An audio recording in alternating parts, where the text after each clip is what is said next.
अस्सलाम वालेकुम my YouTube family, कैसे हैं आप सब लोग। उम्मीद करती हूँ आप सब ठीक होंगे, खैरियत से होंगे। इतने ज़्यादा मैसेजेस के आप ही प्लीज़ बेसिक चीज़ों से हमें कुछ बनाना सिखाएं। हम बिल्कुल बिगनर हैं, हमारे पास मेजरिंग स्केल भी नहीं है, तो प्लीज़ आप स्पून से हमें रेजिन मिक्सिंग सिखाएं। तो मैंने कहा क्यों ना आप लोग के लिए एक ऐसी वीडियो बना दी जाए जो कि बिल्कुल बेसिक हो। वैसे हमारी क्लास 1 जो थी वो भी बिल्कुल बेसिक थी, लेकिन उसके अंदर हमने डायरेक्ट प्लेक बनाया था। आप हमारी वाली वीडियो भी देख सकते हैं। खैर आज हम बनाने लगे हैं ये लीफ कोस्टर। मोल्ड को सबसे पहले मैंने अच्छी तरह से क्लीन कर लिया था। मोल्ड के साथ रेजिन चिपक ना जाए इसलिए हम यूज करते हैं ये मोल्ड रिलीजिंग स्प्रे। अगर आपके पास ये नहीं है तो कोई टेंशन वाली बात नहीं है, आपने लेनी है वैसलीन। वैसलीन की बस इतनी सी क्वांटिटी आपने अपने फिंगर पे लेनी है और मोल्ड के ऊपर जैसे कि मैं अप्लाई करूंगी आपने सेम वैसे अप्लाई करना है। थोड़ी थोड़ी दूर दूर करके आपने इस तरह से इसको लगा देना है और फिर इतनी सी क्वांटिटी को आपने सारे मोल्ड के ऊपर इस तरह से स्प्रेड कर देना है। मैं इस मोल्ड को 2 से 3 बार यूज कर चुकी थी। अब खतरा था कि रेजिन इसके साथ स्टिक हो सकती है, इसलिए मैंने ये वैसलीन अप्लाई की है। अगर आप मोल्ड को स्टार्टिंग में इस तरह से प्रेप करेंगे तो आपके मोल्ड की लॉन्ग लाइफ होगी और आपकी डीमोल्डिंग भी बहुत स्मूथली हो जाएगी। इस टिप को अपने डायरी में लिखना बिल्कुल मत भूलिएगा। तो ये जी हमने अच्छी तरह से वैसलीन को मोल्ड के ऊपर अप्लाई कर लिया है। आज की वीडियो में मैं यूज कर रही हूँ क्रिस्टल आर्ट की रेजिन। ये 2:1 रेशो की रेजिन है। इसके part A part be mention हुआ है। ये वाला पार्ट ए है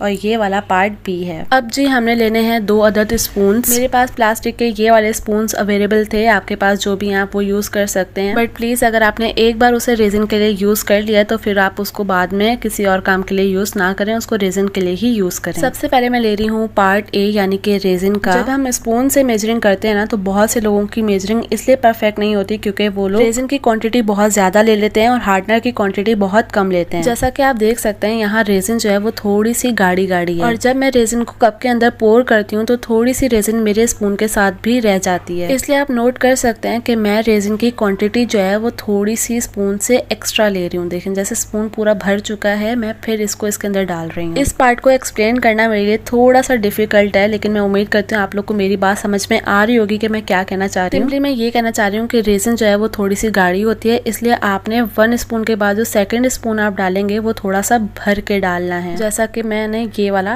डाला है, देखें भर के फिर मैंने ये डाला है। रेजिन की क्वांटिटी मैंने 6 स्पून ली है। स्पून के ऊपर जितनी भी रेजिन लगी हुई है वो मैं वुडन स्टिक की हेल्प से इस तरह से रिमूव कर दूंगी ताकि जो हमारी रेजिन है वो बिल्कुल भी वेस्ट ना हो। अब जी मैं लेने लगी हूँ रेजिन का पार्ट बी। जैसा कि हमारी रेजिन 2:1 रेशो की है और हमने रेजिन यानी कि पार्ट ए के लिए थे 6 स्पून, तो अब हम लेंगे पार्ट बी यानी कि हार्डनर के 3 स्पून। हार्डनर की कंसिस्टेंसी थोड़ी सी लिक्विडी होती है, इसलिए हमें इसको भर भर के लेने की जरूरत नहीं है। नॉर्मल जितना स्पून है जैसे आपको दिख रहा है हमने उतनी ही हार्डनर की क्वांटिटी लेनी है। अब स्पून के ऊपर जो हार्डनर रह गया है हम उसे